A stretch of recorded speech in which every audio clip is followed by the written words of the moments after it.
Ya,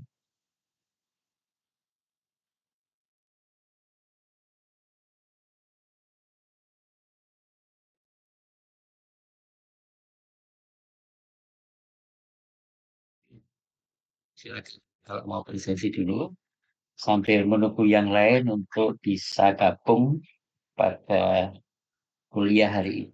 Silakan.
Betulin mana?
Ya, masih kurang 3 orang, mungkin barangkali bisa nunggu apa setelah selesai perkuliahan ya nanti bisa menyusul untuk proses senja. Eh, apakah suara saya sudah terdengar di sana? Sudah, Pak. Oke, baik ya. Oke, ya. Baik, ya. Hari ini, ya, ini, ya, walaupun libur ya, terpaksa mungkin tetap kita lakukan apa, perkuliahan, ya, karena pada bulan Mei ini banyak hari liburnya, ya. Sulit untuk mendapatkan atau mencari untuk PHL-nya, pinjaman libur, ya. Jadi harus apa kita lakukan, ya. Ya, pada hari ini akan kita sharingkan, kita bahas terkait dengan materi eh, farmakoterapi pada kasus fraktur ya maupun pada kasus meningitis ya. Jadi kedua kasus ini ya, kedua kasus ini syarat terkait dengan penggunaan antibiotik ya. Cara pemilihan antibiotik dan sebagainya itu tentunya perlu diperhatikan pada dua kasus ini. Ya, mungkin sebelumnya sudah pernah mendapat kuliah mengenai antibiotik. Eh, Kalau di farmakologi sudah, Pak, tapi buat materi Ya. profilaksis belum dapat. Kau belum dapat. Oke, nanti sebelum kita akan kita singgung ya terkait dengan apa itu apa antibiotik untuk tujuan profilaksis, apa itu tujuan untuk terapi, bagaimana pembinaan antibiotikanya ya, baik itu dengan cara empirik atau empirical terapi maupun dengan DPT seperti apa ya. Nanti akan kita singgung pada kasus struktur ya, termasuk juga pada kasus meningitis ya. Oke, untuk waktu singkat waktu saya coba untuk sharing terkait dengan PPT-nya ya. Mohon konfirmasinya untuk bisa apa PPT yang saya share ini terlihat atau masih ada trouble ya.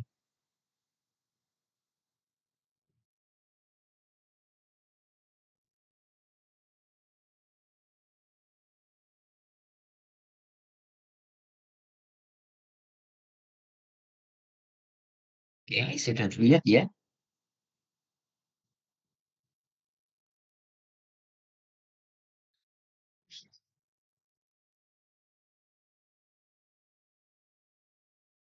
Oke. Jadi eh saya ya fraktur ini merupakan bagian dari bidang ortopedi ya, yang semuanya apa berkaitan dengan urusan tulang ya di sini. Jadi eh untuk fraktur ya, pada kasus fraktur ini eh, terapi yang banyak dipakai ya, terutama selain penggunaan antibiotik ya, juga penggunaan analgesik. Ya, dua obat ini banyak dipakai dan di samping itu ada penggunaan obat yang lain yang untuk mengatasi kemungkinan manifestasi klinis ya yang terjadi akibat terjadinya fraktur tadi ya. Jadi kalau kita lihat ya, fraktur itu bisa kita definisikan ya bahwa merupakan keadaan terputusnya kontinuitas jaringan tulang termasuk tulang rawan ya yang umumnya disebabkan karena tekanan yang berlebihan atau paksaan ya, dan ini bisa disebabkan antara lain bisa terkait dengan jatuh dari ketinggian ya, kecelakaan ya. Ini yang banyak terjadi adalah kecelakaan lalu lintas biasanya yang sekarang ini banyak apa istilahnya kendaraan sepeda motor ya itu seringkali hampir tiap hari ya itu akan apa ada kasus-kasus saja yang terkait dengan kecelakaan itu ada risiko terjadinya patah atau patah tulang ya, dan itu disebabkan patah tulang itu disebabkan adanya tekanan yang berlebihan ya, ketika terjadi jatuh terjadi kecelakaan lalu lintas ya, akibat dari tekanan yang berlebihan tadi bisa menyebabkan terjadinya patah atau patah tulang ya. Nah, terkait dengan klasifikasinya ya ada dua yaitu fraktur tertutup atau closed fraktur ya. Artinya di sini tidak terdapat hubungan antara fragmen tulang dengan dunia luar. Artinya fragmen tulang masih ada di dalam atau di bawah jaringan lunak atau kulit ya, masih tertutup ya, tidak berhubungan dengan dunia luar ya. Sedangkan yang fraktur terbuka ini atau open fracture bila sudah terdapat hubungan antara fragmen tulang dengan dunia luar ya, karena ada perlukaan pada kulit ya. Jadi tulang fragmen tulang akan keluar ya, menembus kulit ya, menembus jaringan lunak ya, dalam ini adalah kulit ya, sehingga fragmen tulang tadi berhubungan dengan dunia luar. Oleh karena itu pada kasus-kasus eh, fraktur terbuka ya, open fracture, ada kemungkinan besar terjadinya kontaminasi atau mungkin infeksi ya. Mungkin pada kasus open fracture itu masuk grade yang 1 ya, ya itu lukanya kurang dari 1 cm ya untuk jaring luar atau kulitnya. Itu mungkin kalau penanganannya cepat, tidak melewati golden period-nya, golden period itu sekitar 6 sampai 8 jam ya, itu masuk kategori bersih terkontaminasi ya. Nah, kalau lewat dari golden period tadi lebih lama lagi ya, itu sudah kategori masuk terkontaminasi ya, terkontaminasi ya, terkontaminasi. Jadi apalagi juga bisa masuk kategori kotor ya. Jadi kotor itu artinya sudah ada tanda-tanda infeksi di sana ya, sehingga terkait dengan keadaan fraktur ya yang terjadi itu. Nah, ini terkait dengan apa yang tadi kita sampaikan di awal adalah ada antibiotika yang digunakan untuk tujuan profilaksis ya, atau profilaksis ya. Jadi jenis operasi sebetulnya ada 4 ya, ya. Jenis operasi itu ada operasi bersih ya, bersih terkontaminasi, dekontaminasi dan kotor ya. Antibiotika profilaksis itu diberikan pada ini jenis operasi yang termasuk kategori bersih terkontaminasi dan terkontaminasi ya. Sedangkan yang bersih ya, itu kalau yang betul bersih tidak ada infeksi, itu tidak perlu diberikan antibiotika untuk tujuan profilaksis. Nah, sedangkan yang masuk jenis operasi yang kotor, yang di mana di daerah luka terjadi ada indikasi infeksi, ada infeksi di sana, itu sudah tidak perlu lagi antibiotika profilaksis, tapi diperlukan antibiotika untuk tujuan terapi karena sudah ada infeksi ya. Jadi batasan atau definisi dari antibiotika profilaksis di sini adalah antibiotika yang diberikan untuk tujuan mencegah terjadinya infeksi sebelum ada tanda-tanda infeksi muncul ya. Jadi pada kasus bersih, kontaminasi maupun terkontaminasi itu belum ada tanda-tanda infeksi. Dan untuk mencegah infeksi tadi diperlukan antibiotika profilaksis untuk mencegah terjadinya infeksi. Yang sudah muncul termasuk kategori operasi kotor ya, itu sudah ada tanda-tanda infeksi di daerah traumanya, ya tentunya sudah tidak diperlukan lagi antibiotika tapi untuk tujuan terapi ya. Jadi antibiotika profilaksis biasanya diberikan dalam dosis yang besar ya, dan dalam waktu tidak lebih dari 24 jam. Tidak lebih dari 24 jam ya. Jadi itu untuk tujuan profilaksis ya. Biasanya diberikan 30 menit sebelum tindakan operasi ya, 30 menit sebelum tindakan operasi. Jadi tujuannya setelah 30 menit itu kadar obat di dalam darah pada pasien yang akan dioperasi tadi sudah mencapai atau di atas kadar MIC-nya. Jadi sudah di atas kadar minimum inhibitory concentration atau kadar minimal ya, atau MIC-nya. Ya. Jadi itu ya.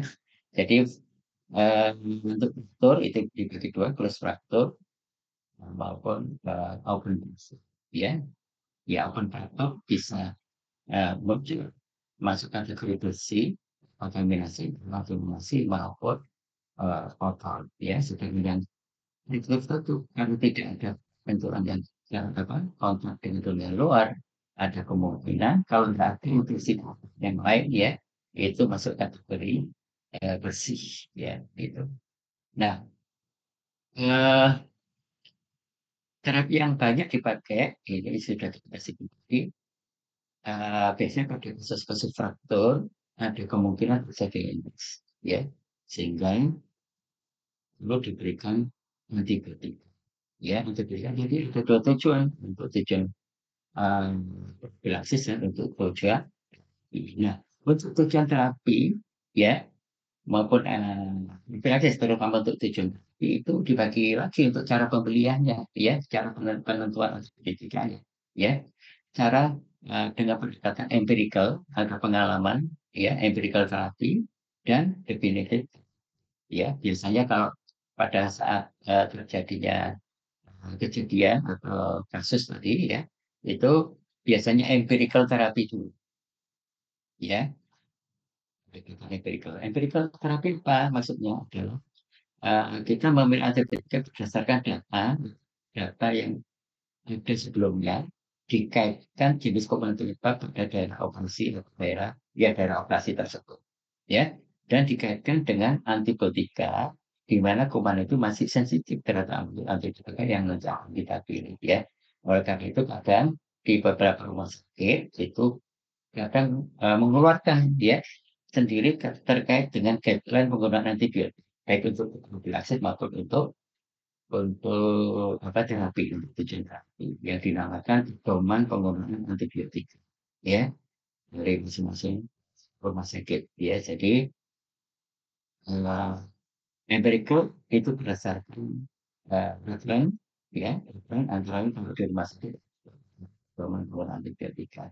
Sehingga berjalannya waktu biasanya empirical terapi itu dikaji, dievaluasi oleh klinisi, ya, itu kadang ditetapkan evaluasinya sekitar 3 hari, ya, 3 hari. Kalau ada perbaikan berarti empirical terapi itu bisa dilanjutkan, ya, karena evaluasinya berdasarkan respon klinis, ya, ada perbaikan, ya, luka operasinya sudah membaik atau infeksinya berkurang, ya, itu empirical terapi bisa. Nah, biasanya ketika diberikan empirical terapi antibiotik itu dilakukan juga tes kultur atau tes uji mikrobiologi, ya, terkait kemungkinan penyebab infeksi kumannya, ya, dan melihat pola sensitivitas dan resistensi kumannya. Nah, itu kalau memang dari hasil evaluasi empirical terapi itu 3 hari belum ada perbaikan, nah itu akan di switching antibiotika berdasarkan pemilihan antibiotika berdasarkan definitif terapi tadi, ya. Definitif terapi adalah berdasarkan kuman penyebab yang sudah yang pasti akibat setelah dilakukan uji kultur, ya. Sehingga jelas artinya definitif dicari kuman penyebab infeksi yang masih sensitif terhadap antibiotika, ya, begitu. Jadi nanti di uji mikronya itu ada jenis kumannya, dia sensitif terhadap antibiotika, ya, itu masuk yang mana yang sudah resisten, ya, terhadap antibiotika mana yang resisten, itu, ya, kurang lebih definitif itu sudah diketahui jenis kuman penyebabnya, artinya dengan melakukan uji mikrobiologi tadi. Berikutnya obat yang banyak dipakai adalah analgesik atau anti nyeri dan anti inflamasi, ya. Nah, ini berkaitan dengan nyeri, itu nanti coba dieksplor lagi terkait dengan bagaimana penata laksanaan nyeri, ya. Itu kalau berdasarkan analgesik leadernya WHO, itu biasanya eh, ada 3 tingkatan, yaitu nyeri ringan, sedang, dan masing-masing itu ada terapi yang diberikan sesuai dengan tingkatan nyeri. Oleh karena itu pada pasien-pasien ini harus dilakukan pengukuran skala nyerinya, ya. Jadi pasien ini mengalami nyeri ringan, sedang, atau berat, ya. Tapi biasanya pada saat kejadian, pada saat terjadinya nyeri akut itu biasanya berat, ya. Pada kasus apalagi tulang terbuka, ya. Itu biasanya nyerinya awalnya adalah berat, ya. Setelah diberikan analgesik, ada tindakan operasi, tentunya nyerinya makin lama makin berkurang, ya. Beratnya mungkin dari nyeri berat, sedang, mungkin sampai ke ringan, ya. Jadi untuk analgesik itu baru disesuaikan dengan tingkat nyeri pada masing-masing pasien. Nah, terus juga ada anti mual dan juga untuk mengatasi stres ulcer, ya, stres ulcer, ya. Jadi di kasus stres ulcer ada kemungkinan jadi mual dan, ya. Di samping itu mual bahan muntah itu juga bisa disebabkan karena efek samping dari anestesi yang diberikan pada pasien ketika dilakukan tindakan operasi, ya. Jadi pasca operasi biasanya pasien mengalami recovery, ketika bangun pasien akan mengalami mual dan muntah, ya. Nah, oleh karena itu akibat pengaruh anestesi itu diberikanlah obat-obat yang selain ada faktor stres ulcer tadi, ya, itu diberikan obat-obat anti mual dan muntah, sedang banyak dipakai adalah golongan antagonis 5-HT3, ya, antagonis 5-HT3. Jadi seperti contohnya ondansetron, granisetron, ya, dan sebagainya itu seperti antimual. Ada umumnya juga diberikan antagonis dopamin seperti metoclopramide, ya. Ya. Untuk trauma, ya, ini kalau ini kan trauma, ya, trauma fisik, ya, termasuk juga ini ada trauma psikis, ya. Nah, itu biasanya juga biasanya pada kasus-kasus ini akan muncul stres ulcer, ya, sehingga pada saat ini tidak menutup kemungkinan ditambahkan obat-obat yang untuk mengatasi stres ulcer, ya, seperti halnya yang ada dapat kasus kombusio, ya.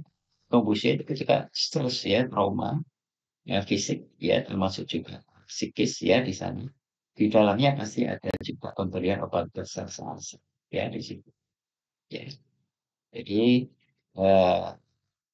untuk stres ulcernya bisa digunakan buat atau proton pump inhibitor, ya, di situ. Nah, itu juga bisa diberikan omeprazol golongan BPA yang lain, ya.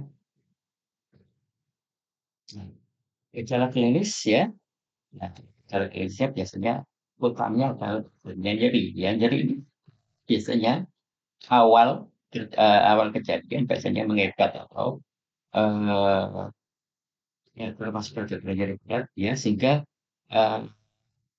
membatasi gerakan pada daerah yang mengalami trauma, ya, sehingga akibatnya ada hilangnya fungsi, ya, hilangnya fungsi dari yang mengalami trauma tadi, ya, itu diakibatkan karena adanya rasa nyeri, ya, itu tidak mampu untuk melakukan akibat rasa nyeri yang hebat tadi, ya. Di samping itu ada deformitas, ya, perubahan, ya, disebabkan mungkin karena adanya pembengkakan atau mungkin akibat perdarahan atau posisi tulang yang berubah, ya, sehingga menyebabkan deformitas atau pembengkakan, ya, bentuknya berubah dari semula, ya. Nah, ini kayak dengan klasifikasi terbuka, ya, ada grade 1, 2, sampai grade 3, ya.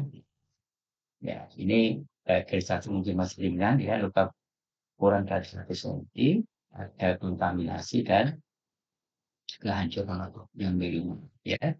Nah, ini biasanya termasuk kategori yang bersih terkontaminasi, ya, yang sampai ke arah grade 3, ini biasanya sudah terjadi infeksi, ya, dan sekali jenis operasinya adalah operasi opor, ya, karena sudah ada infeksi sehingga tidak perlu tindakan profilaksis, tapi antibiotika untuk tujuan terapi, ya.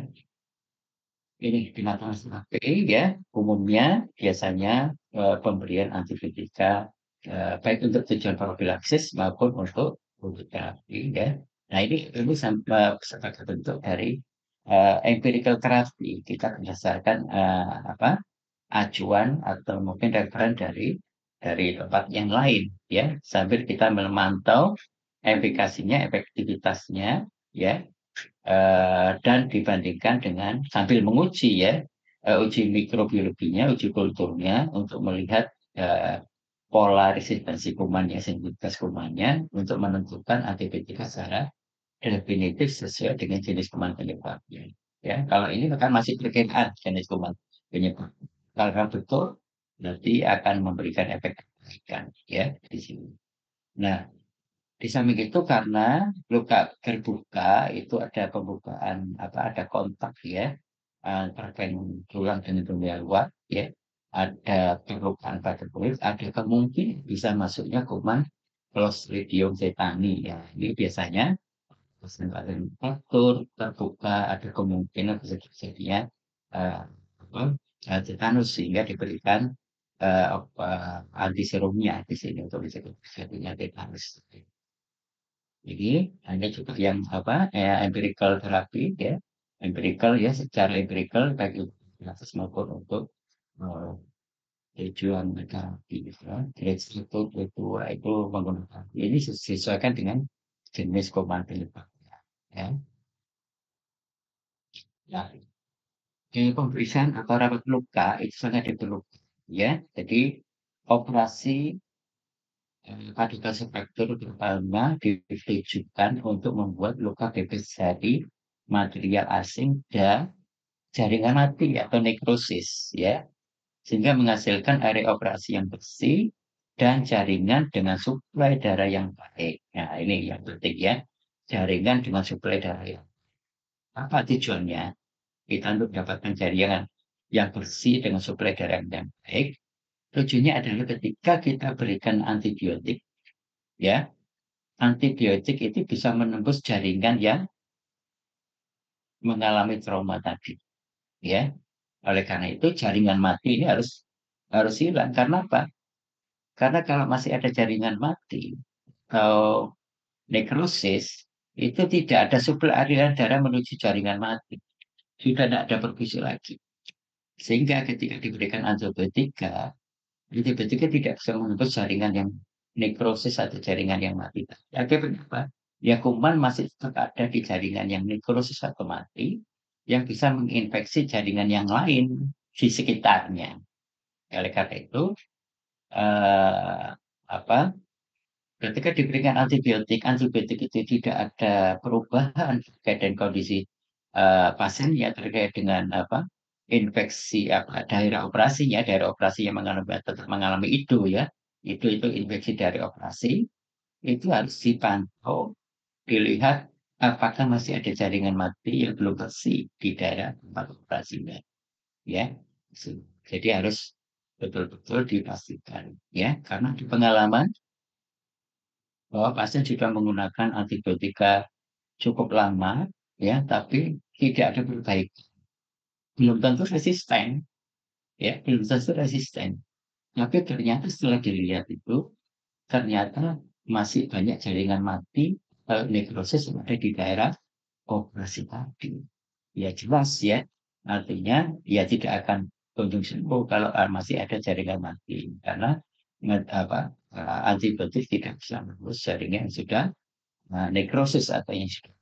Itu pentingnya diberi tempat ya, perawatan ya, gitu. Untuk membersihkan jaringan-jaringan mati atau mungkin material asing yang mungkin masih ada di daerah operasi. Nah, ada kasus itu mungkin perlu dilakukan stabilisasi ya, untuk tujuannya untuk mengurangi kemungkinan terjadi infeksi dan membantu penyembuhan jaringan lunak ya. Nah, fiksasi bisa dilakukan secara internal maupun eksternal. Ya, kalau internal bisa dilakukan dengan teknik ORIF yang kita bahas ya di situ. Pemasangan pen atau plat ya untuk menstabilkan faktor yang terjadi ya. Nah, itu perlu tindakan operasi, ya. Dan bisa juga eksternal, ya. Mungkin bisa pemasangan gipsum atau bide dan sebagainya itu untuk menstabilkan atau membuat imobilisasi gerakan tulang, ya, supaya bisa membantu proses penyembuhan tulang maupun jaringan lunak yang mengalami trauma. Ada penutupan luka, ini perlu dilakukan juga, ya, dijahit dan seterusnya. Dan perlu juga ada tindakan debridement, ya, pembersihan dan perawat luka. Nah, ini yang kita singgung tadi, ini ORIF, ya, Open Reduction Internal Fixation adalah tindakan pembedahan yang biasanya dilakukan untuk kondisi yang tidak stabil, ya, dengan melakukan pemasangan plate atau implan, ya, plate, ya, yang dipasang di bagian tulang yang mengalami fracture, ya, di situ. Tujuannya adalah untuk internal fixation, ya. Jadi internal fixation mengimobilisasi, menstabilkan tulang yang patah. Mungkin kembali kepada posisi semula. Nah, bisa ya, sehingga rupanya membantu dalam proses penyembuhan tulang, ya, regenerasi tulang termasuk jaringan lunak yang mengalami trauma tadi.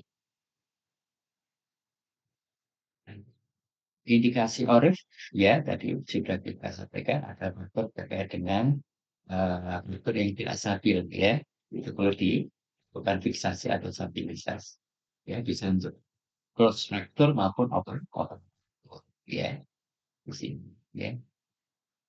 Oke, faktor patologik di mana yang dapat penyembuhan, nah itu juga bisa dilakukan internal fixation, itu dengan melakukan tindakan ORIF, ya. Keuntungan dari ORIF ini, ya, ya, ya, kemungkinan untuk mobilisasi, ya, daerah trauma tadi itu bisa lebih cepat karena teknik ORIF ini atau menstabilkan tulang ini bisa membantu proses penyembuhan, perbaikan tulang, ya, termasuk ini jaringan lunak ini, ya. Jadi metode ORIF ini memang membantu tapi tidak mempercepat proses penyembuhan tulang, ya. Jadi penyembuhan tulang itu berdasarkan sesuai dengan apa istilahnya faktor individual pasien, ya, di situ. Ini seperti contoh, ya, gambaran terkait dengan apa betul, ya, kita akan belajar mengenai studi kasus, ya, terkait dengan fraktur ini, ya. Jadi ini selesai dengan luka-luka ini dari kisah-kisah masuk kursi, ya, terus ya, riwayat DM dan hipertensi seksual. Berikutnya, ya. Jadi ini gambaran, ya, gambaran, ya, real case yang ada di rumah sakit, ya. Di close betul dengan riwayat DM dan tekanan darah, ya. Jadi tekanan darah juga sesuai, ya, dengan apa target tekanan darah pada kasus diabetes mellitus, ya. Anda sudah pernah kuliah diabetes mellitus belum, ya? Belum, ya. Diabetes mellitus sama hipertensi belum. Sudah sama Bu Samirah, Diabetes farmakologi. mellitus, ya. Oh, farmakologi. Oh, nah, farmakoterapi belum, ya? Oh, belum. Farmakoterapi belum.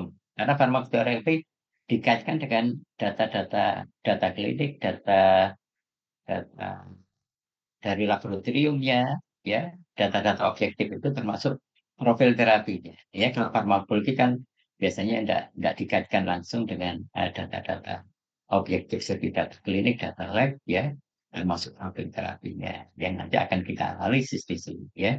Nah, ini kalau DM itu target tekanan darah pada kasus hipertensi 138. Ini adalah ini apa sudah memenuhi target tekanan darah pada pasien yang memiliki diabetes, ya.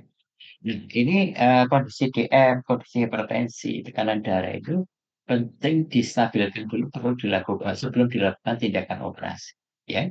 Sehingga mungkin Anda pernah dengar ya ketika mau dilakukan operasi, dicek kadar gulanya dulu, dicek tekanan darahnya dulu. Itu tujuannya adalah ketika tekanan darah akan masuk juga kadar gula di dalam darah masih tinggi, itu risiko kalau dilakukan tindakan operasi itu akan menjadi lebih besar ya.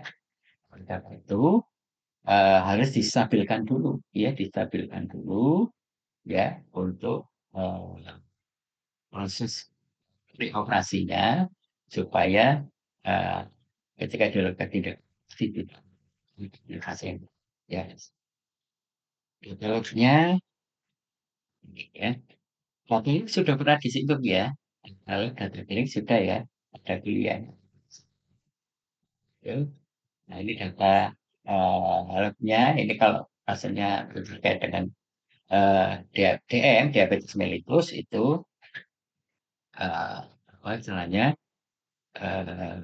harus dilihat kadar gulanya ya, baik itu gula darah puasa maupun gula darah 2 jam postprandial, 2 jam setelah makan, gula darah ininya apa sesaat atau GDA, gula darah acak ya istilahnya. Terus juga di sini juga albumin ya, ini albumin juga harus dipantau ya. Ya, dan pada kasus kombusio itu albumin ini sangat penting sekali ya. Nah, jadi harus jaga jangan sampai turun ya. Karena apa? Fungsi albumin pada perfusi aliran darah. Ada yang tahu? Ya, ada yang tahu fungsi albumin? Kaitannya dengan apa? Mengatur tekanan osmotik darah. Gimana maksudnya? Eh, eh, Pembuluh darah, tekanan pembuluh darahnya dijaga. Ya, ya. Supaya Tidak bocor keluar ke ruang ya, ekstravaskular. ya, penting ya. Ya, albumin ini penting ya. Jadi yang menjaga tekanan output plasma di dalam pembuluh darah ya, sehingga tidak ada atau mengurangi plasma itu keluar ke cairan plasma keluar ekstravaskular. Kalau keluar banyak yang ke ekstravaskular, apa akibatnya ya perfusi aliran darah menjadi menurun, terjadi hipoperfusi. Oleh karena itu, albumin penting terutama pada kasus kombusio yang pada kasus tutorial itu harus dijaga karena kalau perfusi aliran darah itu turun, terjadi hipoperfusi, nah itu bisa menyebabkan kerusakan pada multi organ, ya, multi organ damage ya pada kasus kasus yang memang bisa apa risiko pasien mengalami hipoperfusi itu besar, ya. Termasuk pada fraktur itu harus dijaga ya. Ketika fraktur, apalagi itu fraktur terbuka, perdarahan cukup besar itu, nah selain pemberian PRC, resusitasi cairan untuk menjaga apa pembuluh darah tetap terbuka ya itu masih menjaga untuk menjaga proses aliran darah itu juga harus dilakukan koreksi. Dari terapi ini sama sebetulnya masuk biasanya untuk apa menjaga hemodinamik ya hemodinamik atau aliran darah itu bisa diberikan resusitasi cairan termasuk untuk rehidrasi juga ya di sini ya ada sodium apa norma salin ya norma salin dan rigerafter bisa diberikan. Kampus itu juga bisa ada ini begitu pasien masuk ke kasus emergensi bisa diberikan cairan resusitasi ya di samping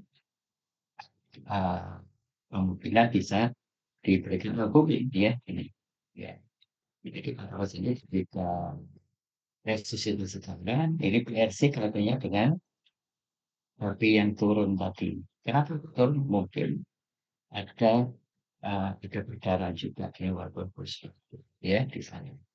Terus albumin ini sempat turun albumin ya. Nah pada kasus yang kombusio itu akan lebih fokus lagi albumin dijaga ya tidak harus menunggu kadar albumin turun dulu baru diberikan albumin ya. Biasanya begitu masuk cairan resusitasi, albumin juga akan masuk ya. Ya pada kasus emergensinya ya.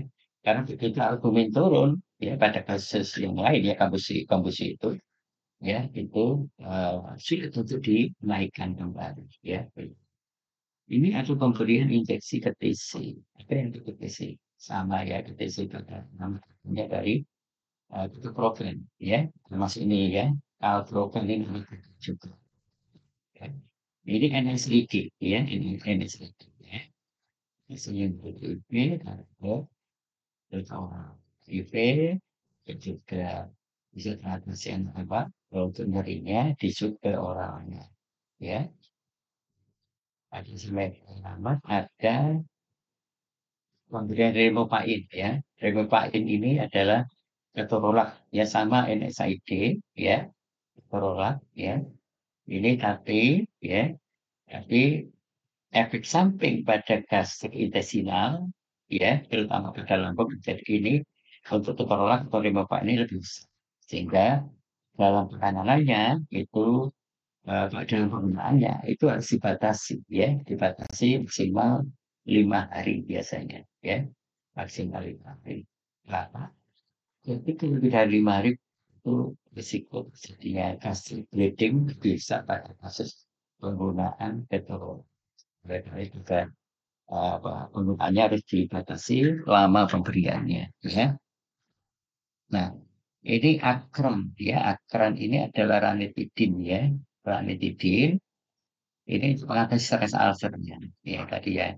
Ya, ketika stres terjadi stres ulcer, kenapa bisa terjadi stres ulcer?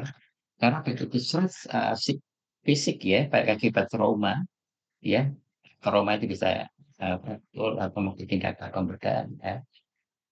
Termasuk juga stres fisik, ya psikis ya, itu akan terjadi peningkatan asetilkolin ya, asetilkolin. Ya, nanti Anda coba bisa lihat yang sudah pernah kuliah farmakologi ya, itu Anda bisa lihat di buku farmakologi Edglen, gambar ringkasan dari mekanisme kerja dari beberapa obat itu bisa dilihat di sana. Nanti bisa dilihat neurotransmitter atau hormon apa saja yang berpengaruh terhadap rilisnya atau sekresi asam lambung ya. Ada beberapa antara lain ada hormon kastrin ya, semuanya pengaruhnya pada pompa proton ya. Hormon kastrin itu berpengaruh pada proton pump ya, bisa meningkatkan sekresi asam lambung ya, sekresi atas termasuk histamin ya. Histamin itu bisa merangsang pompa proton ke 0% plus ya.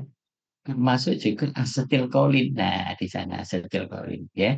Asetilkolin bisa merangsang pada pompa protonnya, bisa melepaskan ya di situ atau uh, jadi kalau terjadi stres fisik maupun psikis itu ada kemungkinan bisa meningkatkan sekresi asam. Ada yang sudah pengalaman nama itu stres psikis ya, lambungnya kumat ya, itu banyak ya, itu karena meningkatnya asetilkolin ya. Terus ada pemberian antibiotika, ini pasti ini antibiotika Trixon ini Trixon ya. Jadi ini ada ya, ini tujuannya sudah terapi sepertinya karena penggunaannya cukup panjang ya. Karena mungkin kaitan dengan kondisi apa komorbidnya ada DM ya, DM itu kadang juga pengaruh pada penurunan sistem imun juga ya, dan itu risiko terjadi infeksi ya, saat ya nanti sesudah tanggal dari infeksinya ya, biasanya limfosit naik, laju darah naik, ya itu berarti sudah ada ya. Dan juga diberikan jika rawat luka ya itu atau debri demam ya, pemeriksaan luka ya, itu bisa menggunakan metronidazole ya untuk mengeradikasi kuman-kuman yang short anaerob ya, yang tadi ceftriaxone ya itu untuk khusus hanya untuk kuman air saja ya. Ada oksigen, ada insulin ya untuk komorbid dari DM-nya ya, lisinopril ambil untuk komorbid hipertensinya ya. Terus ini ada pemberian antibiotik lagi ceftriaxone ya, ya itu diteruskan karena mungkin pada saat evaluasi dari area daerah operasi ya, daerah operasi itu masih ada tanda. Jadi masih ada infeksi ya, jika diberikan tambahan CC obatnya ceftriaxone ya, sedangkan yang osteokal ya ini suplemen untuk memperbaiki proses penyembuhan tulang ya, ada kalsium, ada vitamin D3 ya di sana ya, itu untuk khusus penyembuhan perbaikan tulang ya. Nah, osteokal ini kalsium karbonat isinya ya, kalsium karbonat. Tapi juga ada yang kalsium fosfat ya.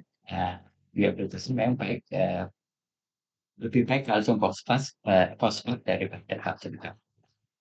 Tapi penggunaan kalsium fosfat harus hati-hati pada pasien-pasien yang mengalami mendapatkan komorbid atau penyakit lain, yaitu terjadinya gangguan fungsi renal atau CKD, chronic kidney disease, itu yang komplikasinya bisa menyebabkan terjadinya hipertensi. Sehingga pemberiannya bukan kalsium fosfat lagi kalau pada pasien seperti itu, kita berikan kalsium karbonat biasa ya, kalsium jenis kalsium yang lain. Ini obat-obatnya sudah kita bahas tadi ya. Oke.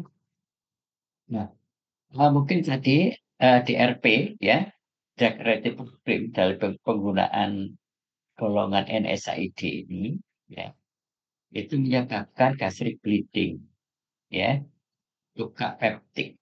Itu kira-kira kenapa? Ada yang tahu nggak kira-kira? Ada yang tahu? Nah, mungkin barangkali pernah dibahas di farmakoterapi saluran cerna ya, mungkin pernah dibahas di farmakologi, barangkali bisa menjelaskan kenapa penggunaan NSAID bisa menyebabkan terjadinya gastric bleeding ya, terjadi pada lambung. Ya. Juga dapat kuliah farmakoterapi saluran cerna? Dapat ya, itu salah satunya. Dapat. Ya. Sudah, Pak. Sudah, Pak. Nah, itu pasti eh, eh, tahu ya, apa faktor-faktor apa saja yang bisa menyebabkan terjadinya gangguan pada lambung atau gastritis atau luka peptik ya. Nah, ini mungkin ada yang tahu, why kenapa kok NSAID ini bisa menyebabkan efek samping utamanya selain pada fungsi renal, yang paling banyak adalah pada saluran cerna, dalamnya adalah terjadinya gastric bleeding atau darah pada lambung. Ada yang tahu barangkali?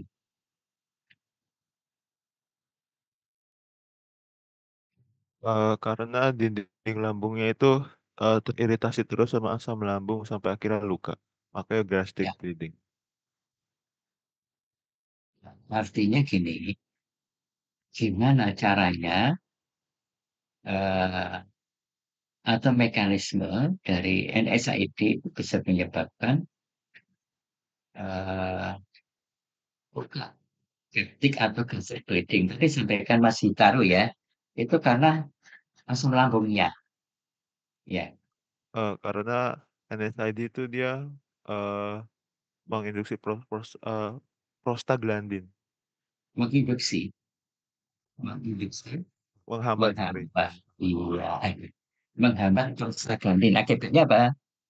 Prostaglandin dihambat, produksi asam lambungnya meningkat. asam lambungnya meningkat, betul. Prostaglandin dihambat, asam lambungnya meningkat. Jadi kan sudah saya sampaikan bahwa asam lambung sekresinya dipengaruhi oleh hormon dan beberapa neurotransmitter atau substansi kimia tertentu, ya. Antara lain ada gastrin, hormon terus ada neurotransmitter yang lain, ya, substansi kimia yang lain seperti histamin, juga ada agonis histamin, ya. Terus ada asetilkolin yang berpengaruh terhadap pompa protonnya. Nah, prostaglandin ada nggak yang berpengaruh terhadap pompa proton? Ada toh? Ya, kalau emang prostaglandin bisa mempengaruhi pompa proton yang bisa menyebabkan sekresi asam lambung, ya, tentunya NSAID malah lebih aman karena prostaglandinnya kan dihambat, ya toh. Nah, seperti halnya kayak histamin, ya, histamin berpengaruh terhadap pompa proton. Sehingga kalau ada antagonis histaminnya, tentunya obat ini bisa mengurangi sekresi asam lambung. Buktinya di sini prostaglandin tidak ada pengaruhnya di pompa proton. Sehingga pengaruhnya lebih banyak di mananya? Kalau tidak di asam lambung, bukan di sekresinya asam lambung, berarti di mana? Kalau asam lambung itu kan faktor destruktif. Ya, ya. Jadi ternyata NSAID tidak berpengaruh pada faktor destruktifnya, tidak berpengaruh pada asam lambung, tapi berpengaruh pada apa? Yang berpengaruh pada Mukus. untuk pertanyaan Produksi mukusnya. mukosanya, ya. Nah, mukosanya itu apa? Sebagai faktor apa? Faktor protektif terhadap lambung. Ya, yang destruktif kan asam lambung dan pepsid, ya. Yang dipengaruhi oleh prostaglandin adalah mukosanya. Mukosa lambung adalah faktor protektif yang bisa melindungi lambung. Kenapa kok dinyatakan faktor protektif mukosa? Perannya apa mukosa lambung? Kita yang tahu. Mukosa kan sudah saluran cerna, ya.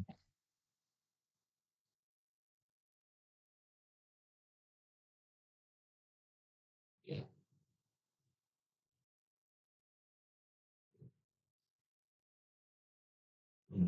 Lupa ya kemarin kemarin sudah ujian, ya, UTS, ya, masuk UTS, ya. Jadi faktor protektifnya yang mengalami gangguan. Mukosa kan dia untuk melindungi lambung itu dia akan mensekresi ion bikarbonat, ya, ya, karena ya ion bikarbonat, ya, jadi mensekresi ion bikarbonat, ya. Sedangkan prostaglandin itu sebagai apa? Caranya prostaglandin bisa melindungi mukosa lambung itu gimana caranya? Atau mungkin kalau prostaglandin dihambat, mukosa lambung menjadi mengalami gangguan atau kerusakan. Gimana peran prostaglandinnya?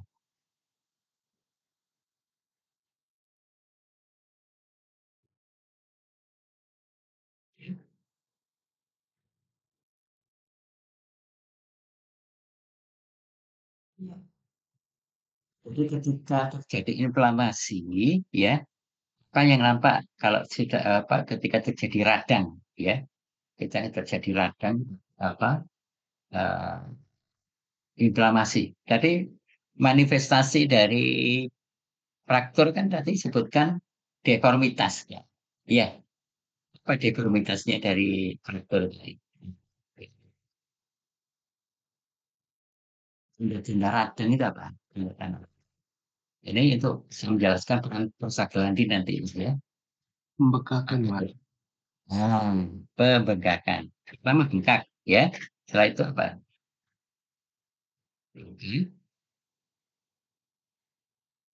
Lihat selain bengkak, warnanya. Warnanya merah gelap. Oke. Kenapa bengkak dan warnanya merah?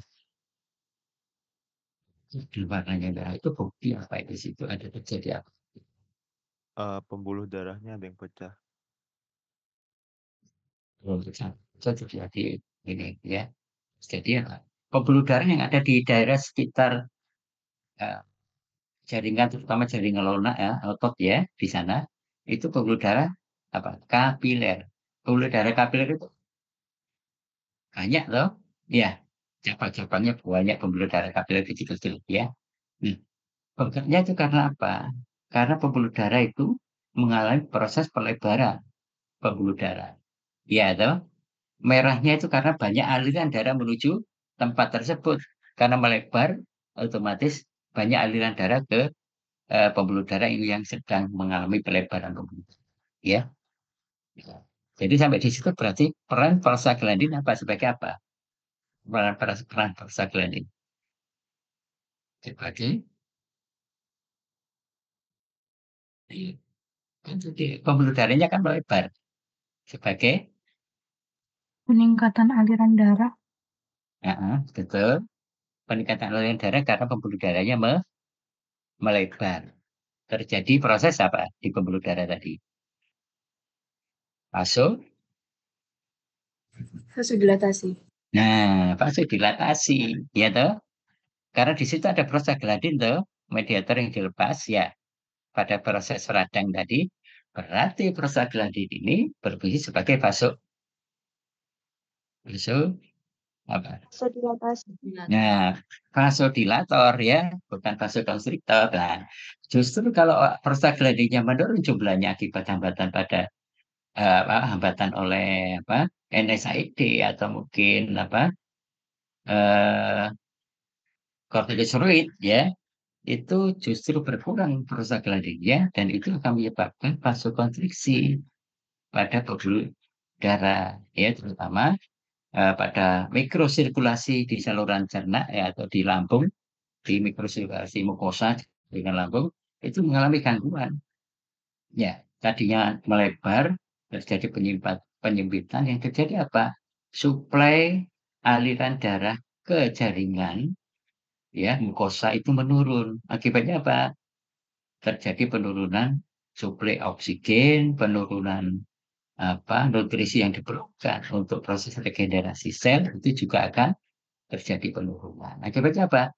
Pertahanan sel-sel mukosa lambung juga akan turun karena banyak apa terjadi proses apa kerusakan. Nah, awalnya terjadi iskemia ya, terjadi infak atau kematian sel-sel mukosa lambung. Nah, kalau sel mukosa lambungnya berkurang, otomatis sekresi ion bikarbonat juga akan berkurang. Sehingga pertahanan mukosa lambung juga akan berkurang. Nah, itulah yang bisa menyebabkan terjadinya luka pada lambung akibat berkurangnya pertahanan mukosa lambung akibat penurunan prostaglandin, di mana prostaglandin ini fungsi utamanya adalah sebagai vasodilat. Jadi ada aliran apa gangguan aliran darah ya menuju jaringan mukosa lambung ya, penurunan aliran darah, penurunan berfungsi aliran darah menuju jaringan mukosa lambung sehingga terjadi kondisi iskemia, terjadi kondisi infak atau kematian sel-sel mukosa lambung. Ya, jadi jelas ya. Itu kunci utama peran dari prostaglandin kayak akibat munculnya efek samping dari penggunaan NSAID ya.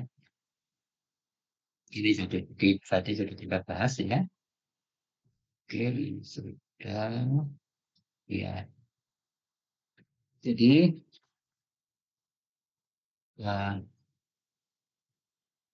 termasuk jenis operasi bersih berkontaminasi ya, penggunaan antibiotika untuk tujuan profilaksis untuk mencegah terjadi infeksi nosokomial yang mungkin terjadi pada saat pembedahan ya. Nah, pemberian antibiotika untuk tujuan profilaksis itu biasanya diberikan jam 30 menit sebelum tidak 30 sampai 60 menit ada yang pernyataan seperti itu sebelum tidak ya. Nah, selama tindakan operasi itu juga diperhitungkan jumlah volume darah yang hilang ya ketika tidak rutin. Jika cukup banyak ya biasanya kalau kurang lebih 1,5 liter ya yang hilang, nah itu biasanya ditambahkan pemberian antibiotika profilasis ditambahkan ketika proses operasi itu berjalan ya. Jadi jumlah pendarahan yang muncul akibat tindakan operasi juga jadi pertimbangan untuk pemberian profilasis obat antibiotika profilasis berikutnya. Ini DRP terkait dengan infeksi obat, tadi DRP terkait dengan efek samping sudah kita. Jadi itu gambaran ya terkait dengan betul ya bagaimana penanganannya ya, bagaimana istilahnya pemilihan obat yang biasa dipakai pada kasus fraktur yang paling banyak adalah antibiotik, analgesik, dan supporting terapi yang lain dikaitkan dengan manifestasi atau kondisi pasien masing-masing ya. Itu akan kita lanjutkan mengenai meningitis ya.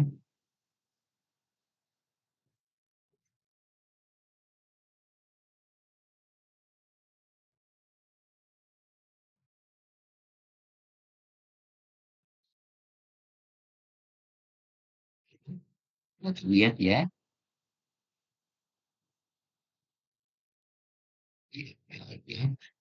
Meningitis ya. Pernah dengar istilah meningitis ya? Akhiran itis ini menunjukkan apa ini? Meningitis, faringitis, ya, rinitis. Apa? Itis ini menunjukkan apa? Akhiran. Inflamasi. Iya, ya, inflamasi atau infeksi, ya. Jadi terminologi medik kalau nanti di dipelajari, memang nggak ada mata kuliah khusus mengenai terminologi medik, tapi Anda bisa mempelajari terminologi medik karena kita juga berinteraksi dengan sejawat kesehatan yang lain yang juga ketika berkomunikasi itu pasti menggunakan istilah-istilah terminologi medik, istilah atau terminologi medik ya itu. Kita akhiran oma, oma itu menunjukkan apa? Adanya tumor ya. Seperti itu sebagai contoh ya. Jadi meningitis jadi infeksi atau inflamasi di daerah meningen ya. Meningen itu adalah selaput ya tipis yang melindungi jaringan otak sampai ke medula spinalis ya. Itu bisa saja terjadi infeksi atau inflamasi akibat mikroorganisme, baik itu bakteri, virus, ya, termasuk jamur, ya. Jadi untuk terapinya tergantung dari kausa atau penyebabnya. Oleh karena itu kita harus perlu dilakukan konfirmasi apakah penyebabnya itu bakteri, apakah itu penyebabnya virus, apakah itu penyebab jamur. Tentunya untuk mengatasi terjadinya infeksi tadi disesuaikan dengan jenis penyebabnya, ya. Oke. Nah ini, jadi meningitis itu merupakan inflamasi lapisan di sekeliling otak dan medula spinalis, jadi sampai tulang belakang ya, yang disebabkan oleh bakteri, virus, termasuk juga organ-organ jantung ya di situ. Sehingga terapinya disesuaikan dengan jenis penyebabnya ya.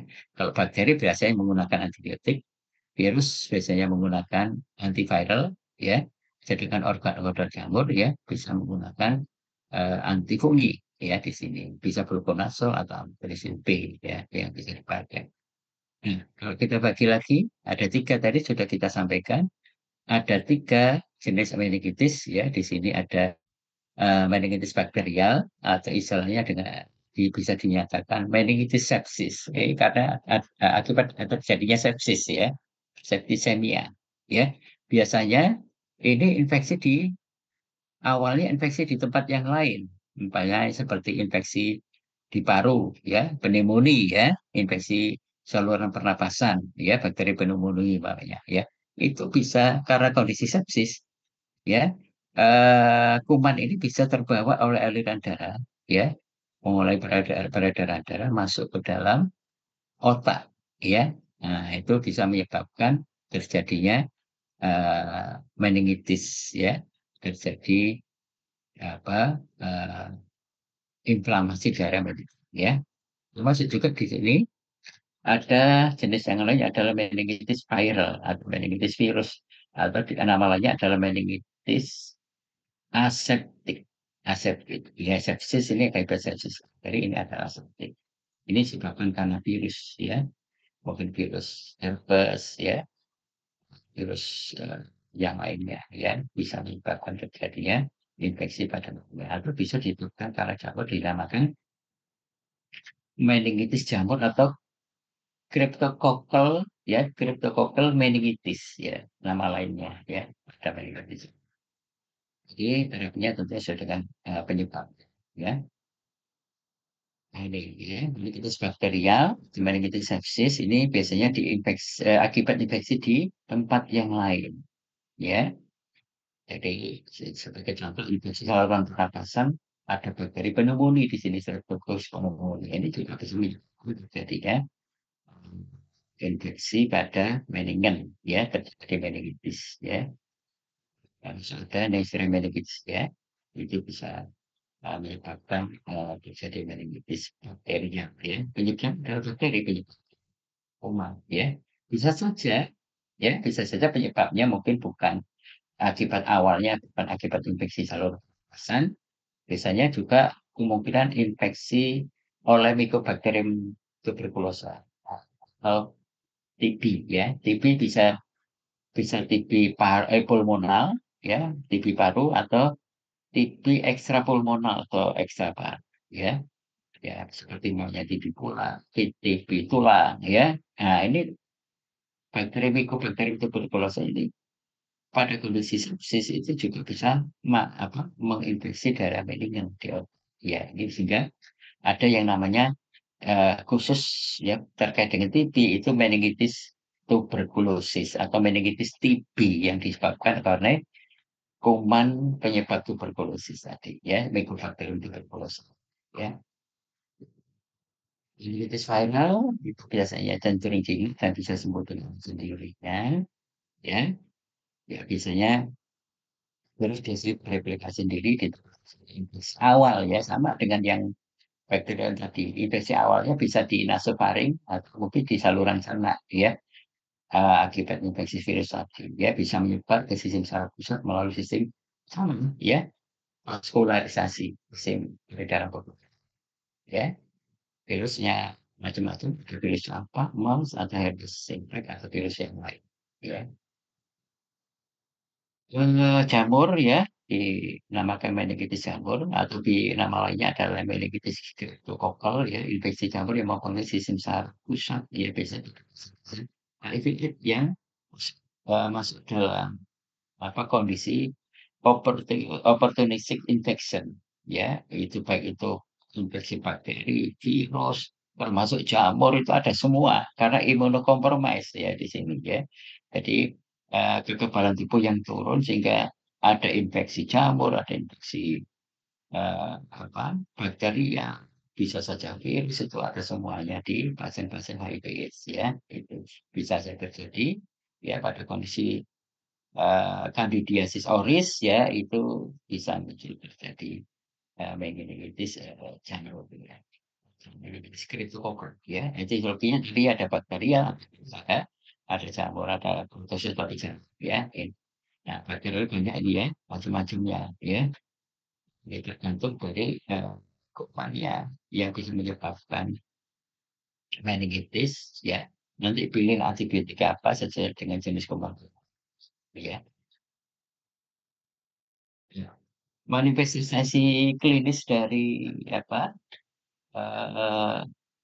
ini meningitis, ya. Komplikasi yang terjadi yang banyak terjadi adalah terjadinya peningkatan TIK, ya. TIK ini artinya tekanan intrakranial atau ICP, nama lainnya intracranial pressure, ya. Tekanan intrakranial di daerah otak, ya. Nah, yang bisa menimbulkan karena peningkatan TIK ini bisa menimbulkan gejala yang macam-macam ya, antaranya adalah sakit kepala, ya sakit kepala dan demam, ya. Mungkin bisa menekan sistem pengaturan suhu ya yang ada di otak hingga pasien biasanya mengalami demam, ya. Jadi gejala awal terkait dengan manifestasi klinis biasanya sakit kepala dan demam, ya. Bisa terjadi perubahan tingkat kesadaran, ya, dapat letargi atau tidak responsif, malah bisa terjadi koma, ya, koma.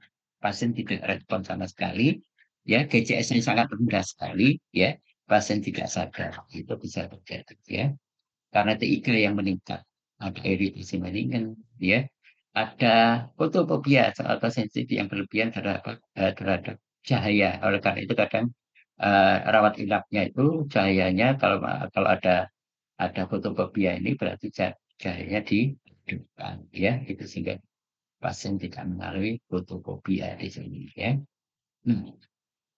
Ketika yang meningkat ini juga bisa menyebabkan kejang atau seizure, ya, seizure akibat peningkatan TIG. Oleh karena itu pada pasien-pasien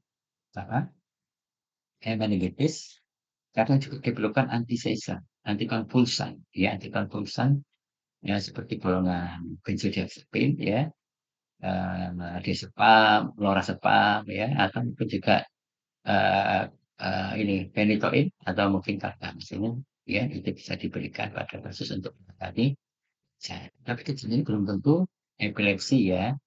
Jadi sifatnya simptomatik, acute symptomatic. Jadi kalau kondisi meningitisnya bisa teratasi, TIK-nya bisa dikurangi, ya tentunya kejang juga akan berkurang dengan sendiri. Ya, tidak berkembang menjadi epilepsi. Tapi kalau sering terjadi terus, kejang ini tidak teratasi, termasuk kejang demam, itu merupakan faktor etiologi penyebab terjadinya epilepsi. Ya, beda epilepsi dengan seizure yang biasa. Kejang seizure juga bisa dipengaruhi oleh kondisi yang lain, ya. Yang sifatnya non epileptik, ya, non epileptik itu bisa antara lain ada kondisi hiponatremia, hipoglikemia, ya, defisiensi vitamin B6, ya, itu juga bisa menyebabkan terjadi. Pada kasus ini adalah kaitannya dengan tekanan intrakranial yang meningkat pada kasus meningitis yang bisa menyebabkan kejang, ya, karena penekanan adanya pada jaringan bisa menyebabkan gangguan atau kerusakan pada jaringan jaringan, ya. Ya, episode sepsis juga muncul pada kasus. Nah, patofisiologinya, ya, kalau kita lihat, ya, organisme masuk ke dalam aliran darah dan menyebabkan reaksi radang di dalam mendingan, ya, dalam mendingan dan di bawah korteks yang dapat menyebabkan trombus atau penurunan aliran darah cerebral. Ini kasusnya hampir mirip dengan kasus stroke, ya. Pada kasus stroke itu terutama yang stroke iskemik, ya, itu biasanya akibat gangguan aliran darah ke otak atau ADO, ya, akibat adanya trombus sehingga terjadi penurunan aliran darah cerebral, aliran darah, ya. Jaringan cerebral mengalami gangguan metabolisme akibat eksudat meningen, vaskulitis atau ini terjadinya hipoperfusi di daerah cerebral, ya, itu. Nah, ini hampir sama dengan stroke iskemia, ya. Nanti komplikasi dari meningitis ini juga mengarah kepada stroke infark atau stroke iskemia, ya, karena ada sumbatan atau trombus sehingga terjadi penurunan aliran darah menuju otak, ya, di sana. Bisa terjadi eksida purulen dapat menyebar sampai dasar otak atau medula spinalis sehingga terjadi abses cerebri atau abses cerebri itu adalah timbunan nanah yang ada di dalam otak, ya, dinamakan abses cerebri, ya, cerebral abses, ya. Dan juga menyebar ke dinding membran ventrikel cerebral, ya, itu radang, ya. Termasuk bisa saja cairan itu bisa masuk di daerah ventrikel cerebral. Ya, kalau banyak, ya mungkin kalau di daerah ventrikel di otak itu sulit dikeluarkan, ya, dengan teknik atau pemberian osmotic diuretik, ya, termasuk pemberian kortikosteroid dexamethasone sehingga perlu ada tindakan, ya, dibuatkan saluran dari ventrikel menuju peritoneal, ya, biasanya oleh klinisi, ya, berdasar, ya, dinamakan tindakan VP-shunt, pemasangan VP-shunt atau ventricle peritoneal shunt. Jadi dibuatkan saluran, mengeluarkan cairan, ya, menuju ke peritoneal, ya. Karena komplikasi dari meningitis selain peningkatan TK itu kalau ada timbunan cairan di ventrikel bisa menyebabkan terjadinya hidrosefalus, ya, penumpukan cairan di otak, hidrosefalus, ya, terutama di dalam ventrikel, ya. Gitu. Meningitis bakteri dihubungkan dengan berbagai fisiologi inflamasi dan seterusnya, ya. Nah, oke, kasus inflamasi atau apa infeksi pada daerah meningen, ya, meningitis bakteri itu terjadi peningkatan permeabilitas pada pembuluh darah. Ini kurang, ya, kurang pembuluh darah, ya, permeabilitas pembuluh darah di otak, sehingga yang di otak kan ada pembuluh darah sifatnya rigid, ya, tidak semuanya bisa masuk ke pembuluh darah di otak atau istilahnya blood brain barrier atau sawar darah otak. Ya, karena permeabilitasnya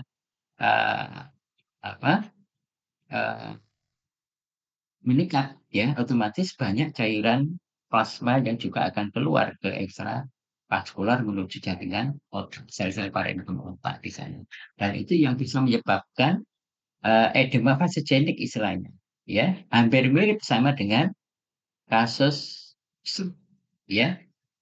Kasus stroke itu bisa dua, ya, edemanya, bisa edema vasogenik atau mungkin sistotoksik, ya. Nah, vasogenik ini bisa karena keluarnya cairan plasma ke jaringan saraf, ya, otak, atau juga bisa karena proses terjadi bleeding, perdarahan, ya, itu pada kasus stroke, ya. Nah, selain itu ada edema yang sifatnya sistotoksik akibat ada kondisi iskemia, ya, atau khususnya terjadi penurunan aliran darah cerebral. Ya, pada kondisi iskemia itu akan terjadi peningkatan influx kalsium maupun natrium, ya, terutama natrium, ya. Natrium itu ketika masuk ke dalam sel itu akan diikuti oleh apa? Natrium pasangannya apa biasanya?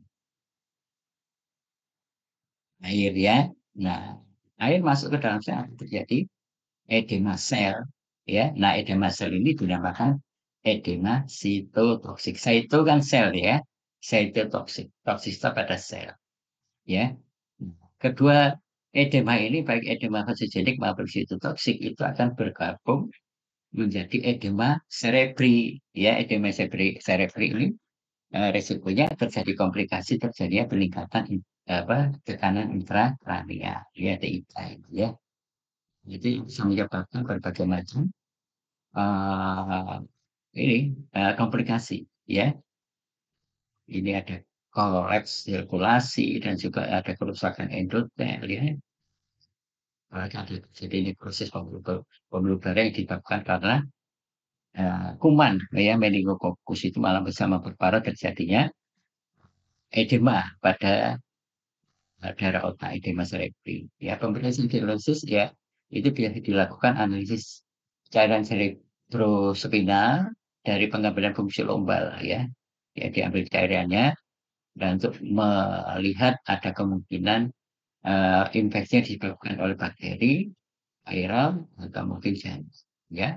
Ya, kondisi yang lain seperti glukosa juga harus diperhatikan, sel darah putih ada peningkatan, ya, elektrol darah abnormal, ada kecenderungan mungkin bipolar atau hipokalemi, ya, di situ, termasuk juga ESR atau racun udara biasanya pada kondisi meningitis terjadi peningkatan, ya, dan seterusnya. Pembuluh darah dan seterusnya untuk melihat pusat infeksi tempat berasalnya kuman itu dari mana, ya.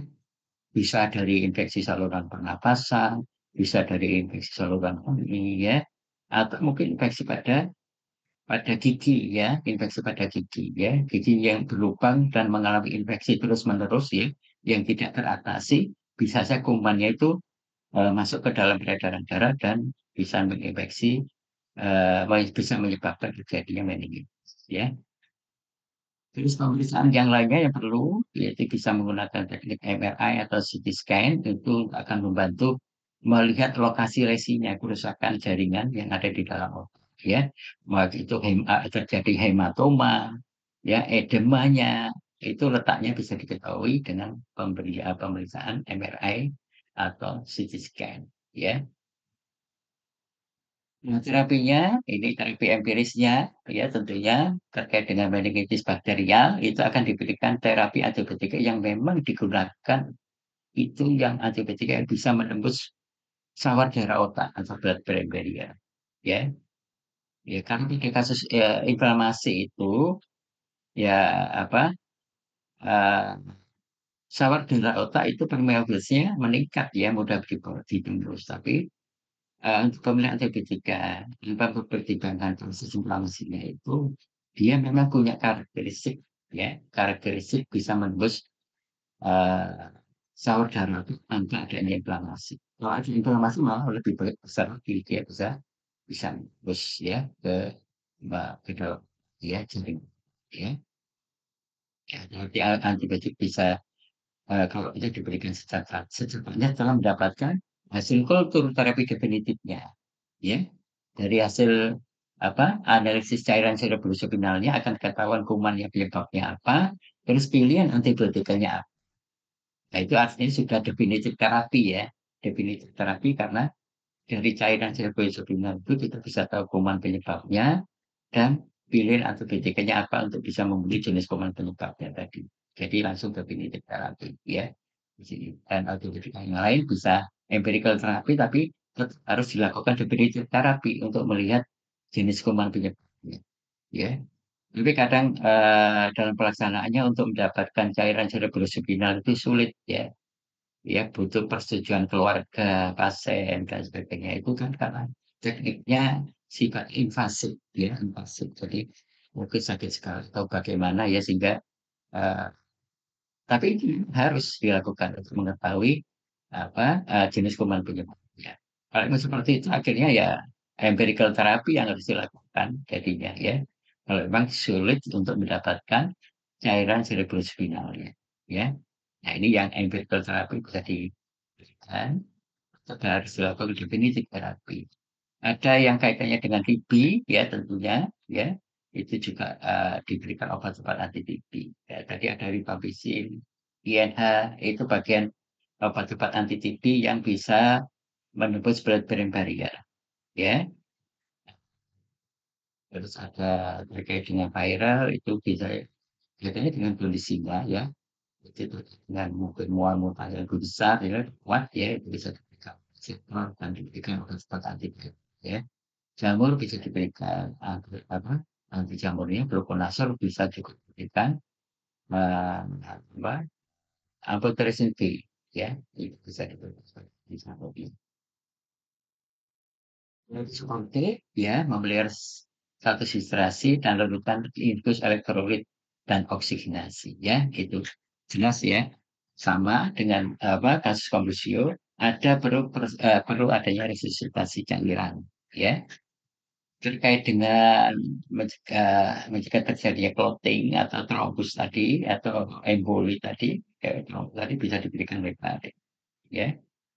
Itu komplikasi sebagai pengatasan kejangnya itu juga diberikan antikonvulsan, bisa phenytoin atau bisa diberikan golongan yang lain, ya. Bisa golongan benzodiazepam, ya, yang kerjanya mungkin lebih cepat, ya.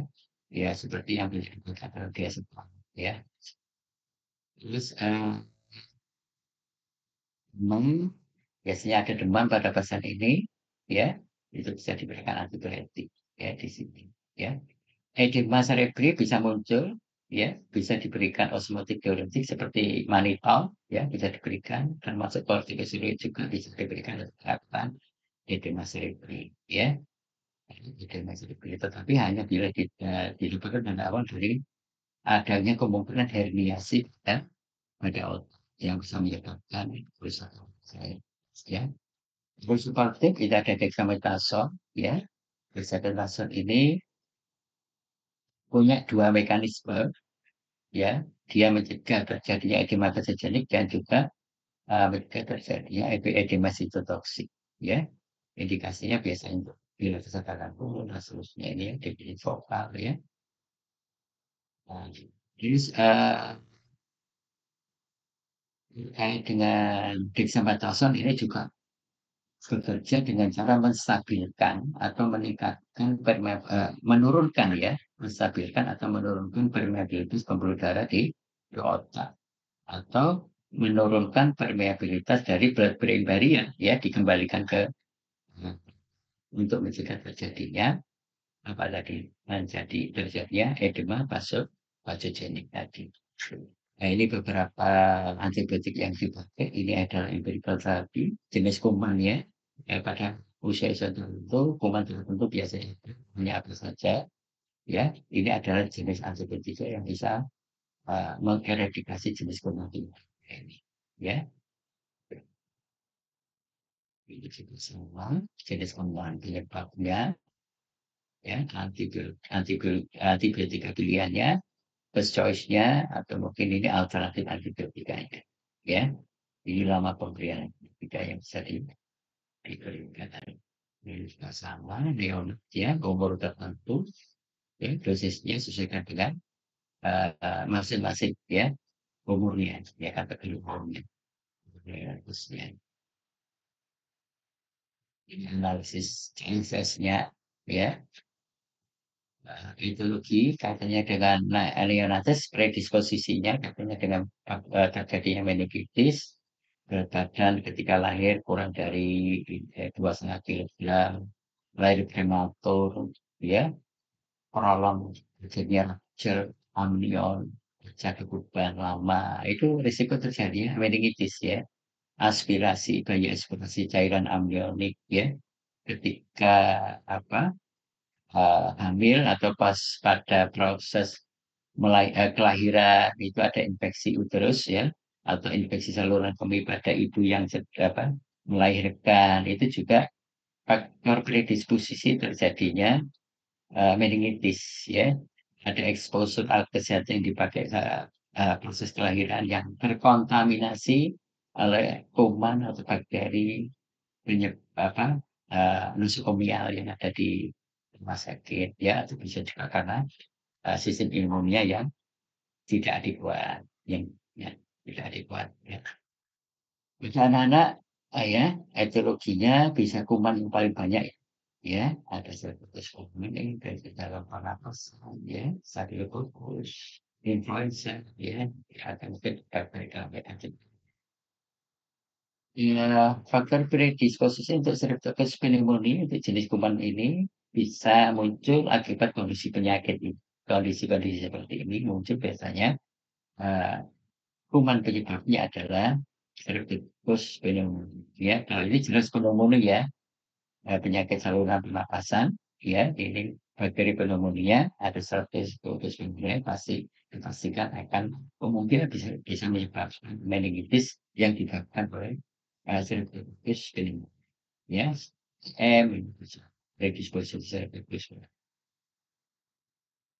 Kuman Staphylococcus predisposisinya penyakit yang bisa menyebabkan infeksi Staphylococcus ya, penyakit tulang pengorak, seluruh bisa ini mungkin kuman-kuman yang ada darah-darah ini hampir sebagian besar adalah kuman golongan Staphylococcus.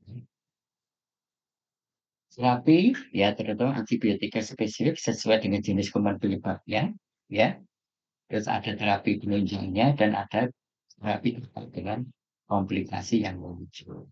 Ya, komplikasi yang paling berat pada kita adalah ini hidrosepalus tadi ya, sehingga perlu adanya tindakan pembuatan vipisan yaitu ventricle peritoneal shunt ya, untuk mengalirkan cairan yang ada yang tertimbun di daerah ventrikel di daerah otak, ventrikel di daerah otak, ya. Tipe-tipe yang kali ini empirical terapi juga, ya, terkait dengan apa? Bakteri meningitis, ya, pada neonat dengan usia tertentu, ya. Kuman penyebabnya ini antibiotika pilihan.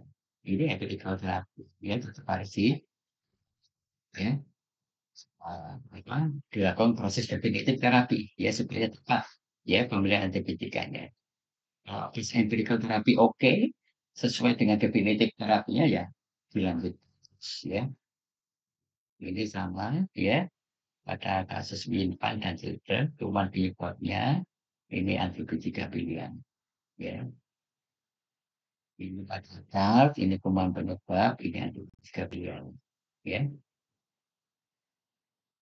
Sama di sini juga, ya, ini antibiotika yang bisa digunakan, ya. Misalkan ini children, ini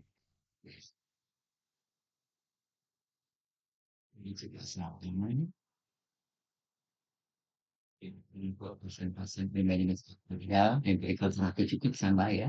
Itu yang mengalami imunokompromis, ya, seperti pada kasus AIDS tadi, ya. Ya, pada kasus-kasus kemoterapi dan sebagainya, ini antibiotika pilihan. Jadi tadi kaitannya sudah dibicarakan dengan patofisiologi meningitis bakterial tadi, ya, sehingga ada komplikasi terjadinya vasogenic edema, toxic edema, ya, semuanya bertemu, ya, menyebabkan terjadinya edema selektif yang bisa meningkatkan terjadinya peningkatan tekanan intracranial atau ICP, intracranial pressure. Ini komplikasinya besar, juga ada kejang, ya, peningkatan suhu, demam, sebagainya, ya. Nah, itu biasanya bisa diberikan untuk mengatasi edema.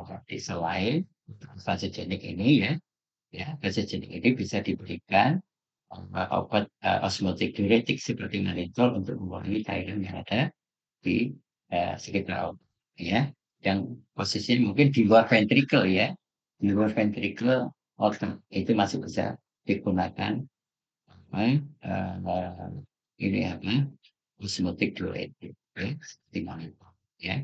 Komplikasi, ya, jelas tekanan naik, jadi herniasi di otak, ya, bisa menyebabkan kerusakan pada otak. Terjadi hidrocephalus, ya, ada kejang, nah ini pasti kejang, ya, sehingga diberikan anticonvulsion. SIAD, ya, sindroma inappropriate, ya, antidiuretik hormon, ya. Jadi antidiuretik hormon yang meningkat sehingga bisa menyebabkan kelebihan cairan di dalam tubuh. Ini banyak bisa terjadi, ini komplikasi, ya, berbahaya, ya. Ada infeksi encephalitis, ya, termasuk karena ada trombus tadi, perubahan aliran darah ke otak terganggu, bisa menyebabkan shock atau kerusakan pada jaringan, ya, tidak iskemi saja, tapi sudah mengalami kematian sel-sel jaringan ke otak, ya. Bisa terjadi akses, ya, pertumbuhan purulenta, ya. Purulenta itu timbunan cairan nanah, ya, nanah di dalam otak, ya, timbul cairan nanah. Jadi itu sebetulnya bisa dilihat dari teknik MRI atau mungkin CT scan. Di sana untuk melihat itu lokasi timbulnya hematoma atau terjadinya abses itu bisa kelihatan di sana, ya. Sehingga kalau absesnya perlu dilakukan tindakan pembedahan untuk mengeluarkan absesnya, ya. Selain pemberian terapi yang bisa diberikan, ya. Tidak ikan meningkat ini tadi, ya, penurunan kesadaran, GCS rendah hasilnya di sini, sehingga bisa terjadi koma, ya, tidak responsif, ya. Nah, ini tanda-tandanya, ya. Muntah proyektil, ya, tidak hanya sekedar muntah, ya, tapi seperti ada kekuatannya, ya, seperti tembak, ya, ditembak, ya. Tekanannya tinggi, ya, muntah proyektil, ya, di sini, ya. PCIK tadi termasuk edema tadi, ya, ini bisa menggunakan mannitol, hiperventilasi juga atau mannitol, Itu osmotik teoretiknya sama varian dexamethason tadi, ya. Untuk garis komma bisa menggunakan pentobarbital, ya, antikonvulsan. Kejang bisa menggunakan antikonvulsan. Ini kaitannya dengan hidrosefalus, ya. Pasti ada edema jadi toksik negara ini apa ini bulan saya jadi letaknya di daerah ventrikel itu sulit, ya, sulit sehingga dikeluarkan dengan cara tindakan pembedahan pemasangan dipisah. Jadi semuanya ini bisa menyebabkan hidrosefalus, ya, edema ini edema vasogenik maupun sitotoksik, ya. Penyebab kejang pada meningitis demam bisa, ya, demam mungkin pada anak-anak pernah Anda pernah lihat bayi yang lagi demam itu akan mengalami kejang, ya, ya, pernah lihat, ya, ya, istilah Jawanya apa istilah Jawanya? Anak itu mengalami apa? Bahasa Jawanya yang kejang, yang demam terus ada kejang anak apa bayinya itu. Step, ya, bahasa Jawanya. Nggak tahu yang lainnya, ya, bahasa yang lainnya di bahasa daerah yang lainnya. Step, ya, kejang demam, ya, bisa menyebabkan kejang. Febrile convulsion misalnya, kejang demam, ya.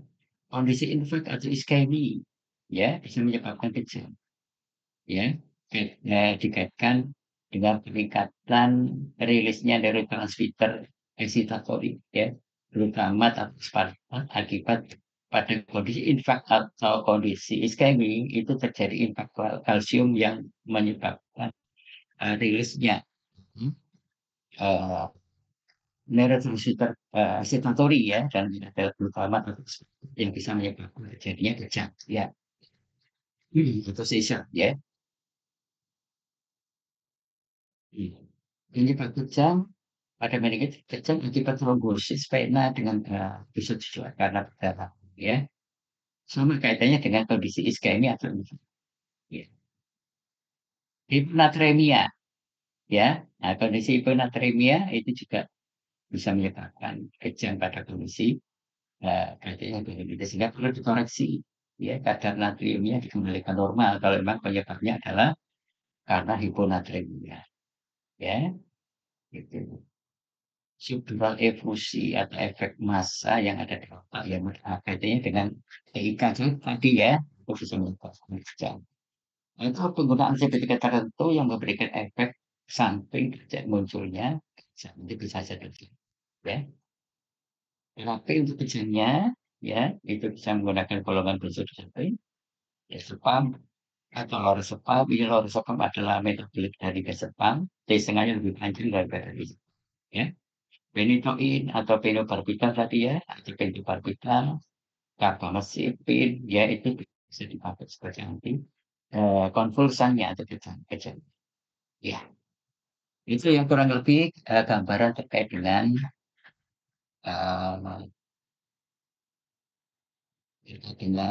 baik itu faktor maupun pada kasus meningitis, ya. Saya rasa tadi penekatannya pada meningitis adalah kita harus tahu penyebabnya dulu, ya. Itu bakterial, viral, atau jamur, ya. Nah, yang kalau banyak itu bakterial atau virus itu biasanya lokasi tempat infeksinya, lokasi kumannya, tempat infeksinya adalah biasanya di luar otak, infeksi di tempat yang lain, infeksi di saluran pernafasan, infeksi di mungkin infeksi di paru, ya, atau di tulang akibat TB paru atau TB ekstra paru tadi, ya, itu bisa menyebabkan, ya, meningitis, ya. Nah, tapi meningitis sesuai dengan jenis kumannya, jenis penyebabnya, dan memanage, ya, terkait kemungkinan terjadinya komplikasi akibat dari meningitis tadi. Ada kejang, ya, ada edema otak, ada abses cerebri, ya, ada, ya, demam, ya. Nah, itu semua adalah komplikasi yang terjadi ketika meningitis, ya, dan perlu dilakukan tindakan. pemberian obat yang untuk mengatasi komplikasi dari meningitis, termasuk mungkin tidak operasi, yang bila mana komplikasi tadi itu sampai jadi hidrosefalus tadi, ya. Itu yang bisa saya sampaikan, ya. Mudah-mudahan bermanfaat, ya. Untuk PPT-nya, slide-nya sudah dapat atau belum ya? Sudah Bapak, sudah di-post di Hebat, sudah lengkap sih sampai buat Oh, sudah ada ya? kuesioner, ya. Oke, ya baik ya. Jadi itu tolong yang sudah saya tekankan pada saat perkuliahan ini tolong dicermati itu ya. Untuk kasus tutorial nanti akan kita share ya. Nanti saya kirimkan ke siapa ya, yang tadi komtingnya yang hubungi saya ya. Nanti tolong di-share di kelas ini, termasuk minta bantuannya untuk bisa di-share di kelas-kelas yang lain ya, supaya mereka bisa juga mempersiapkan untuk bisa mengerjakan tutorialnya nanti untuk persiapan diskusi tutorial. Ya, itu yang bisa saya sampaikan. Mudah-mudahan bermanfaat. Ya, ada pertanyaan? Saya ini jam 1 saya juga ada agenda yang lain. Ya, oke. Bisa diakhiri? Ada yang tadi yang belum absen? Barangkali? Yang berangkat 3 orang tadi ya? Kalau memang yang sudah absen semua, yang 3 orang tadi ternyata tidak hadir, ya nggak apa-apa ya. Baik ya, kita akhiri ya. Baik ya, terima kasih. Mudah-mudahan bermanfaat. Kita akhiri. Assalamualaikum warahmatullahi wabarakatuh. Waalaikumsalam. Waalaikumsalam Pak. warahmatullahi wabarakatuh. Terima kasih Pak. Sama-sama.